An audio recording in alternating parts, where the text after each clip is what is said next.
परिचय। बच्चों, आज हम जीव तथा उनकी समष्टियों के बारे में सीखेंगे। क्या कोई मुझे बता सकता है कि जीव क्या होते हैं?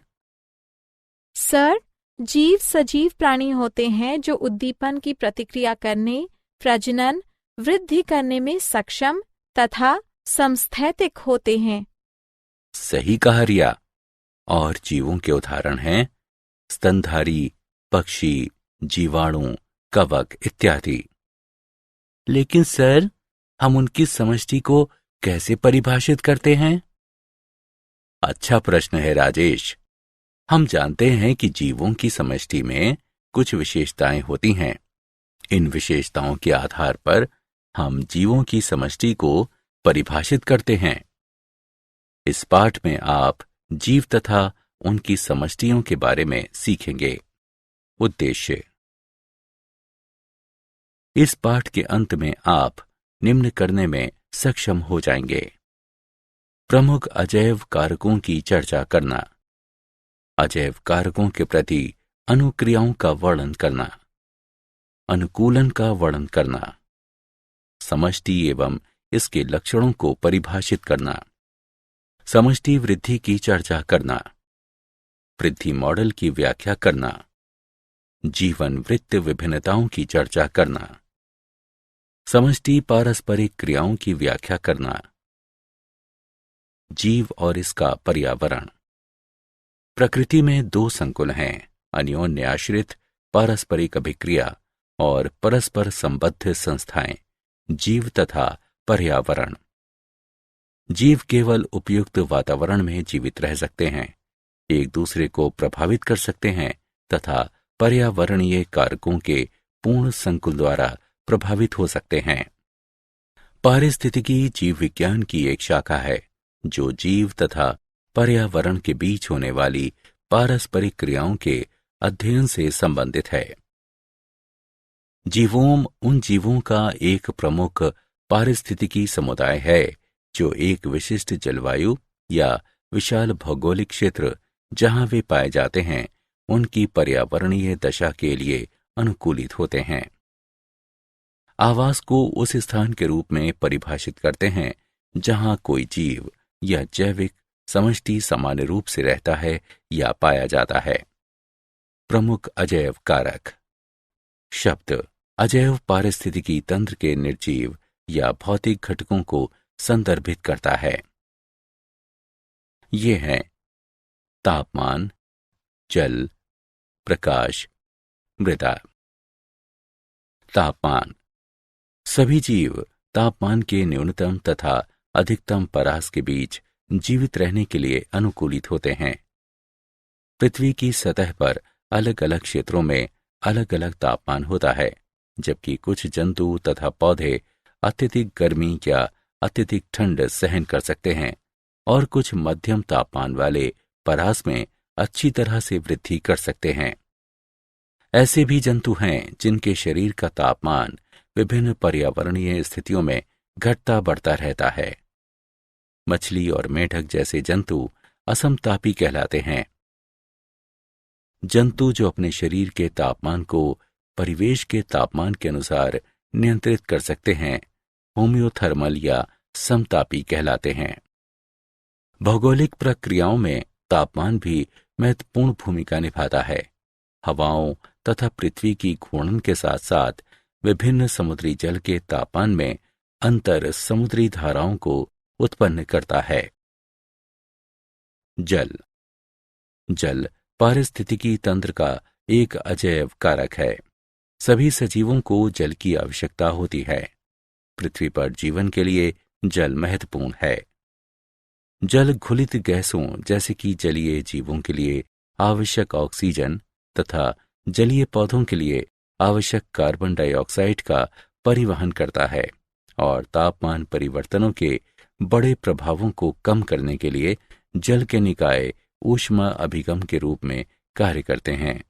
इस प्रकार सजीवों के लिए अधिक स्थिर वातावरण बनाने में मदद करता है। जल कोशिकाओं के भीतर एक महत्वपूर्ण जैव रासायनिक घटक भी है, जहां प्रकाश संश्लेषण जैसी अनेक महत्वपूर्ण प्रक्रियाओं में इसके हाइड्रोजन तथा ऑक्सीजन परमाणु योगदान करते हैं। प्रकाश। प्रकाश जीवों की ऊर्जा का मुख्य स्रोत है। अधिकतर पौधे प्रकाश संश्लेषण की प्रक्रिया के लिए सूर्य के प्रकाश का उपयोग करते हैं, जहां प्रकाश की ऊर्जा रासायनिक ऊर्जा में और उसके बाद जटिल कार्बनिक पदार्थों में परिवर्तित हो जाती है। प्रकाश अन्य जैविक प्रक्रियाओं के लिए भी महत्वपूर्ण है, जैसे कि पौधों में पुष्पन, जंतुओं में दृष्टि और पक्षियों का प्रवासन। भोजन और ऑक्सीजन दोनों का उत्पादन प्रकाश पर निर्भर करता है। भोजन स्रोत के रूप में पौधे जंतुओं के लिए अप्रत्यक्ष रूप से ऊर्जा स्थानांतरित करते हैं। प्रकाश की तीव्रता जंतुओं को प्रभावित करती है, जैसे कि उनकी त्वचा का रंग, संवेदनशीलता, दृष्टि आदि। कीट भी पुष्पों के बीच अंतर करने के लिए पराबैंगनी प्रकाश का उपयोग करते हैं। मृदा अधिकांश स्थल आधारित पारिस्थितिकी तंत्रों के लिए बुनियादी माध्यम है। मृदा एक जटिल एवं विविध पदार्थ है। मृदा नाइट्रोजन चक्र में महत्वपूर्ण भूमिका निभाता है, क्योंकि ये नाइट्रोजन स्थिरीकरण तथा विनाइट्रीकरण दोनों का स्थल है। मृदा अकार्बनिक खनिज तत्वों का एक प्राकृतिक भंडार है, जो सजीवों के लिए महत्वपूर्ण होते हैं। तत्व जैसे आयरन, जिंक, कैल्शियम और फास्फोरस। बेहतर मृदा में ह्यूमस नामक बहुत सारा कार्बनिक पदार्थ भी होता है, जो सजीवों से बनता है। ह्यूमस युक्त मृदा पादप जीवन को बहुत अधिक सहारा प्रदान करती है। अजैव कारकों के प्रति अनुक्रियाएं। प्रक्रिया जिसके द्वारा जीव विविध बाह्य दशाओं के तहत अपेक्षाकृत स्थिर आंतरिक पर्यावरण बनाए रखते हैं, समस्थापन कहलाती है। आंतरोष्मी प्राणियों में उपापचय पथ और एंजाइम प्रायः लगभग 37 डिग्री सेल्सियस तापमान पर सुचारू रूप से कार्य करते हैं। ये प्राणी स्थिर शरीर तापमान बनाए रखकर अपनी स्थिर उपापचयी क्रियाओं को बनाए रखने में सक्षम होते हैं। ये गर्मियों में अपने शरीर से जल के वाष्पीकरण के माध्यम से तथा सर्दियों के ठंडे मौसम में फर, पिच, वसा की उपचर्म परत आदि की रोधी क्रिया द्वारा किया जाता है। इस प्रकार अंतरोष्मी प्राणी ऊष्मा की क्षति को कम करने के लिए विभिन्न प्रकार के अनुकूलन प्रदर्शित करके ठंडी स्थितियों में भी सक्रिय बने रहने में सक्षम होते हैं। नियमन। अधिकतर जीव शारीरिक क्रियाओं द्वारा समस्थापन बनाए रखने में सक्षम होते हैं, और जिससे शरीर का तापमान, परासरणी, सांद्रण आदि स्थिर रहता है। अधिकतर स्तनधारी मस्तिष्क में पाई जाने वाली हाइपोथैलेमस नामक ग्रंथि के द्वारा शरीर का तापमान नियंत्रण करते हैं। इस ग्रंथि का ताप नियमन केंद्र ऊष्मा क्षति एवं उत्पादन को नियंत्रित करता है। ये केंद्र त्वचा के निकटवर्ती ग्राहियों से निकलने वाले तंत्रिका आवेगों तथा इससे होकर बहने वाले रक्त के तापमान से प्रभावित होता है। समरूपण। जंतु या पौधे जिनके शरीर के भीतर की कुछ दशाएं बाह्य परिवर्तनों के साथ बदलती रहती हैं, समरूपी कहलाते हैं। अधिकतर जंतु और लगभग सभी पौधे एक स्थिर आंतरिकी पर्यावरण नहीं बनाए रख सकते। उनके शरीर का तापमान परिवेशी तापमान के साथ बदलता रहता है। जलीय जंतुओं में शरीर के तरल की परासरणी सांद्रता परिवेशी जल की परासरणी सांद्रता के अनुसार बदलती रहती है। ऐसे जंतु परासरणी समरूपी कहलाते हैं। ताप नियमन ऊर्जा के संदर्भ में एक खर्चीली प्रक्रिया है। ऊष्मा क्षति या लाभ सतही क्षेत्र का कार्य है, और इसलिए छोटे जंतु ध्रुवीय क्षेत्रों में नहीं पाए जाते हैं। इस क्रियाविधि द्वारा जीव दबावपूर्ण आवास से अस्थायी रूप से अधिक अनुकूल दूसरे आवास में चले जाते हैं। व्हेल जो सबसे लंबी दूरी का प्रवास करती है, ग्रे व्हेल है जो लगभग 12,500 मील का प्रवास करती है। कीट जो सबसे लंबी दूरी का प्रवास करता है, मरुटिड्डी है जो लगभग 2,800 मील का प्रवास करती है। निलंबित, वे जीव जो प्रवास नहीं कर सकते, दबाव वाले समय में अपनी उपापचयी सक्रियता को निलंबित कर देते हैं और अनुकूल परिस्थितियां आने पर अपनी सक्रियता को पुनः शुरू कर देते हैं। मेंढकों एवं कुछ सरीसृपों, ध्रुवीय भालुओं में शीत निष्क्रियता तथा कुछ घोंघों और मछलियों में ग्रीष्म निष्क्रियता आदि निलंबन के उदाहरण हैं। अनुकूलन, किसी पर्यावरण के अधिक अनुकूल बनने के लिए जीव के व्यवहार, कार्यकी एवं संरचना में समायोजन या परिवर्तन अनुकूलन कहलाता है। कुछ अनुकूलन हैं। सबसे महत्वपूर्ण समुदाय या कुटुंब वर्गों में एक साथ रहने की आदत। जंतु समान प्रजाति के अन्य सदस्यों के साथ समय बिताकर बहुत सारा लाभ प्राप्त कर सकते हैं। वे भोजन खोजने, शिकारियों के विरुद्ध रक्षा तथा अपने बच्चों की देखभाल करने में एक दूसरे की मदद कर सकते हैं। वृश्चिक मीन तथा पत्ती वाले मेंढक सहित जंतुओं की अनेक प्रजातियां अपने परिवेश से मेल करने के लिए अपना रूप बदल सकती हैं। मरुस्थलीय पौधों में अनुकूलन, कुछ पौधे जो गूदेदार कहलाते हैं अपने तने या पत्तियों में जल संचित करते हैं। कुछ पौधों में पत्तियां या छोटे मौसमी पत्तियां जो केवल वर्षा के बाद ही विकसित होती हैं नहीं पाई जाती हैं। पत्तियों की कमी के कारण प्रकाश संश्लेषण के दौरान जल की हानि कम होती है। जल अवशोषित करने के लिए लंबे मूल तंत्र व्यापक रूप से फैलते हैं या भूमि में गहराई तक जाते हैं। कुछ पौधों में छोटा जीवन चक्र होता है। अंकुरण वर्षा के फलस्वरूप होता है। वृद्धि, पुष्पन और मृत्यु 1 वर्ष के भीतर हो जाती है। उष्णकटिबंधीय वर्षावनों में अनुकूलन, उष्णकटिबंधीय वर्षावन, कुछ पौधे सूर्य के प्रकाश तक पहुंचने के लिए दूसरे पौधों पर अधिरोहण करते हैं। कुछ पौधे सूर्य के प्रकाश तक पहुंचने के लिए दूसरे पौधों पर वृद्धि करते हैं। वन के धरातल पर उगने वाले पुष्प जंतु परागण कार्यों को लुभाने के लिए बनाए गए हैं, क्योंकि परागण में सहायता करने के लिए वन के धरातल पर अपेक्षाकृत हवा नहीं होती है। चिकनी छाल तथा चिकने या मोम जैसे पुष्प पानी के बहने की गति बढ़ा देते हैं। समष्टियां, समष्टि गुण, प्रकृति में एकल व्यष्टि पृथक एकांत में नहीं रह सकता है। व्यष्टि अपनी उत्तरजीविता तथा अपनी प्रजातियों के शाश्वतीकरण के लिए प्रायः अपनी ही तरह के अन्य व्यष्टियों के साथ जुड़े होते हैं। किसी स्थान पर पाई जाने वाली प्रजाति के सभी व्यष्टि समष्टि बनाते हैं।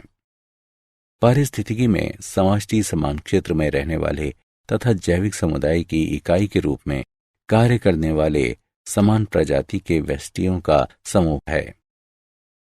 किसी दिए गए क्षेत्र में उपस्थित समान प्रजाति के घोंघों का समूह समष्टि को निरूपित करता है। समष्टि गुण, घनत्व, समष्टि का आकार प्रायः इसके घनत्व के पदों में व्यक्त किया जाता है। समष्टि घनत्व दिए गए समय में किसी इकाई क्षेत्र में उपस्थित प्रजातियों की व्यष्टियों की संख्या है। गणितीय रूप से D बराबर N/S, जहां D समष्टि घनत्व, N एक विशिष्ट समय में प्रजातियों के व्यष्टियों की संख्या दर्शाता है और S स्थान की इकाइयों की संख्या को निरूपित करता है। जन्म दर, किसी क्षेत्र में जन्म लेने वालों की संख्या एवं उस क्षेत्र की समष्टि का अनुपात प्रति 1000 समष्टि प्रति वर्ष के रूप में व्यक्त किया जाता है। मृत्यु दर, मृत्यु दर को उम्र या कारण के अनुसार सूचीबद्ध किया जा सकता है। किसी क्षेत्र में बढ़ने वालों की संख्या एवं उस क्षेत्र की समष्टि का अनुपात प्रति 1000 प्रति वर्ष के रूप में व्यक्त किया जाता है। लिंग अनुपात, एक दी गई समष्टि में नर एवं मादा का अनुपात प्रायः प्रति 100 मादाओं पर नरों की संख्या के रूप में व्यक्त किया जाता है। समष्टि वृद्धि। समष्टि का आकार स्थैतिक प्राचल नहीं है, लेकिन ये समय के साथ बदलता रहता है, क्योंकि ये विभिन्न कारकों जैसे कि मौसमी परिवर्तनों, आहार उपलब्धता आदि पर निर्भर करता है। 4 मूलभूत पराक्रम जो एक विशिष्ट क्षेत्र की समष्टि के घनत्व को परिवर्तित करने में महत्वपूर्ण भूमिका निभाते हैं, वे हैं जन्म दर। जन्म दर एक दी गई अवधि के दौरान एक विशिष्ट क्षेत्र में जन्म लेने वालों की कुल संख्या एवं कुल समष्टि का अनुपात है। इसे B से प्रदर्शित किया जाता है। मृत्यु दर। इसे समष्टि में मरने वालों की कुल संख्या एवं कुल समष्टि के अनुपात के रूप में परिभाषित किया जाता है। इसे D से प्रदर्शित किया जाता है। आप्रवासन। जब लोग या जंतु किसी देश में आकर बसते हैं तो उस देश के मूल निवासी नहीं होते हैं। इसे I से प्रदर्शित किया जाता है। उद्प्रवासन। ये एक तरह से स्थानीय समष्टि से व्यष्टियों के बाहर जाने को दर्शाता है, जिसके परिणाम स्वरूप समष्टि में कमी आती है। इसे E से प्रदर्शित किया जाता है। यदि समय T में N समष्टि घनत्व है तो समय T+1 में इसका घनत्व है NT+1 बराबर NT+B + I - T+E। वृद्धि मॉडल। समय के साथ समष्टि की वृद्धि के विशिष्ट प्रतिरूप समष्टि वृद्धि मॉडल कहलाते हैं। मॉडल 2 प्रकार के होते हैं, चरघातांकी मॉडल और संभार तंत्र मॉडल। चरघातांकी मॉडल। ये मॉडल इस तथ्य पर आधारित है कि कोई भी प्रजाति ज्यामितीय श्रृंखला के अनुसार संख्याओं में संभावित वृद्धि कर सकती है। उदाहरण के लिए, यदि प्रजाति में अनतिव्यापी समष्टियां हैं और प्रत्येक जीव R संतति उत्पन्न करता है तो N पीढ़ी T बराबर 0, 1, 2 और इसी तरह आगे में समष्टि संख्या बराबर है। NT बराबर N0 गुणा R की घात T। जब T बड़ा है तो समीकरण एक चरघातांकी पराक्रम द्वारा लगभग सही अनुमान लगाया जा सकता है। NT बराबर N0 e की घात RT। यहां 3 संभावित परिणाम हैं। समष्टि में चरघातांकी तरीके से गिरावट आती है, समष्टि में चरघातांकी तरीके से वृद्धि होती है। समष्टि चरघातांकी मॉडल के अनुप्रयोग को परिवर्तित नहीं करती। सूक्ष्म जीव विज्ञान, संरक्षण जीव विज्ञान, कीट पालन, पादप या कीट संगरोध और मत्स्य पालन। संभार तंत्र मॉडल। संभार तंत्र मॉडल के अनुसार समष्टि वृद्धि की दर सीमित हो सकती है, अर्थात समष्टि घनत्व पर निर्भर हो सकती है। R बराबर R0 गुणा 1 - N/K। कम घनत्व पर अर्थात Nk से बहुत ही कम है, समष्टि वृद्धि दर अधिकतम और R0 के बराबर होती है। समष्टि वृद्धि दर समष्टि संख्याओं n के साथ घटती जाती है और जब n बराबर k तो 0 पर पहुंचती है। प्राचल k समष्टि वृद्धि की अधिकतम संभव सीमा है और पोषण क्षमता कहलाती है। यदि समष्टि संख्याएं k से अधिक हैं तो समष्टि वृद्धि दर ऋणात्मक हो जाती है और समष्टि संख्याएं घट जाती हैं। समष्टि की गतिकी का विभेदक समीकरण द्वारा वर्णन किया जाता है। dN/dt बराबर Rn बराबर R0n गुणा 1 - N/K। जीवन वृत्त विभिन्नता। उपलब्ध आवास का उपयोग करके जीव सर्वाधिक दक्ष जनन युक्ति की ओर विकास करते हैं। कुछ जीव अपने जीवन काल में केवल एक बार प्रजनन करते हैं। उदाहरण के लिए प्रशांत महासागरीय सामर मछली, बांस आदि। और कुछ जीव अपने जीवन में कई बार प्रजनन करते हैं, उदाहरण के लिए अधिकांश स्तनधारी और पक्षी। जीव का विकास जीवीय तथा अजीवीय कारकों पर निर्भर करता है। समष्टि पारस्परिक क्रियाएं। समुदाय विभिन्न प्रजातियों की पारस्परिक क्रिया समष्टियों का समूह है। जंतुओं की समष्टि एक दूसरे तथा अपने वातावरण से कई तरह से पारस्परिक क्रिया करती है। समष्टि की प्राथमिक पारस्परिक क्रियाओं में से एक पारस्परिक क्रिया अपने वातावरण तथा अन्य समष्टियों के साथ है, जिसका कारण भरण व्यवहार है। सहभोजिता दो विभिन्न प्रजातियों के बीच सहचर्य है, जहां एक प्रजाति को लाभ होता है और दूसरी प्रजाति को न लाभ होता है न हानि। अंतरजातीय परजीविता विभिन्न प्रजातियों के दो जीवों के बीच एक सहचर्य है, जहां एक प्रजाति को हानि होती है या वो मर जाती है और दूसरी अप्रभावित रहती है। प्रजातियों के बीच पारस्परिक क्रिया के लक्षण हैं परभक्षण, स्पर्धा, परजीविता, सहभोजिता, सहोपकारिता।